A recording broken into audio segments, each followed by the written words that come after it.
Welcome back, guys. This is John from Slipstream Sundae, and today I'm going to be doing a review on Kerbal Space Program 1.0.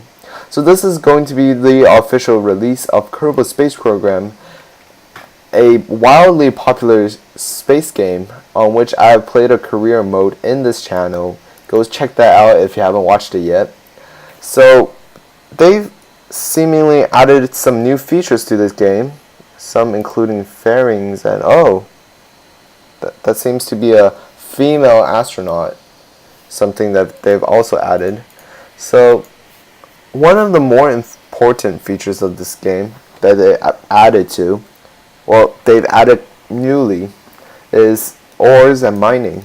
So you might have known or seen online that some companies are starting to think of mining asteroids or near-Earth asteroids in space. So this is a very daring idea, and the NASA redirect program is a prequel essentially to that. And so there are various new parts that they've added, as a matter of fact. First is this weird I don't know how to describe it. It looked weird before, and now it still looks kind of weird.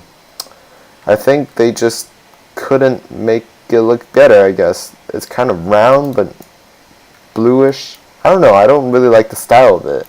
But anyways, moving on from that, we got ourselves the ore holding tank. The ores are essentially this substance which can be converted to anything, such as liquid fuel oxidizer and motor propellant, using the tool called an ISU converter. And I mean ISRU actually. This thing basically uses a lot of electricity, but it converts stuff. And here is something to power this, which is called a fuel cell. And that actually takes a liquid fuel oxidizer. But since this thing produces so much, it probably needs this thing to give it electricity, which is kind of taking the electricity from the liquid fuel oxidizer that this thing produces. So it's kind of like a cycle here. And we got some new landing gears, and this one's probably going to be very useful since it's a large landing gear, which is huge compared to the old one, which is here.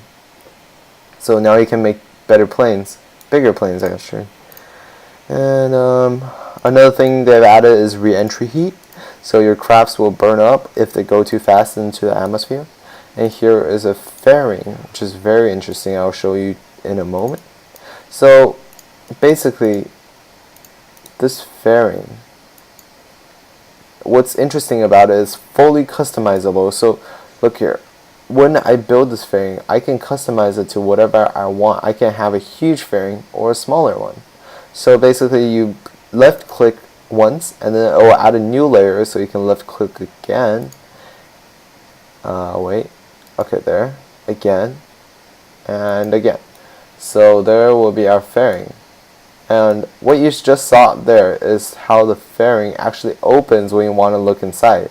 So when the mouse cursor comes near, it actually opens, which I think personally that is really cool.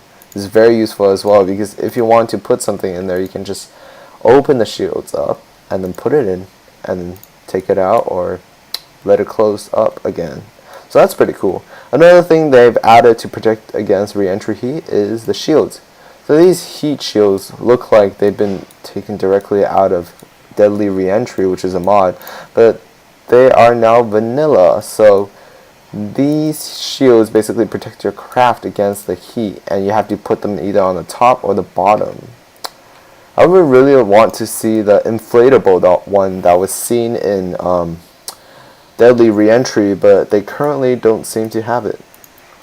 So there are a lot of aerodynamic parts that have been added, namely the air brakes, more wings, and some intakes. Some nacelles, engine pre-cooler, inline intake, shot cone. Actually, that was in before. Ram air intake, and some other stuff that you can go look into the game yourself. Thank you for watching this video. I'm sure everyone's quite excited about the 1.0 update, which adds a lot of new parts and aerodynamic features. And hopefully I will be updating my career series with this update as well. See you next time on Slipstream Sunday.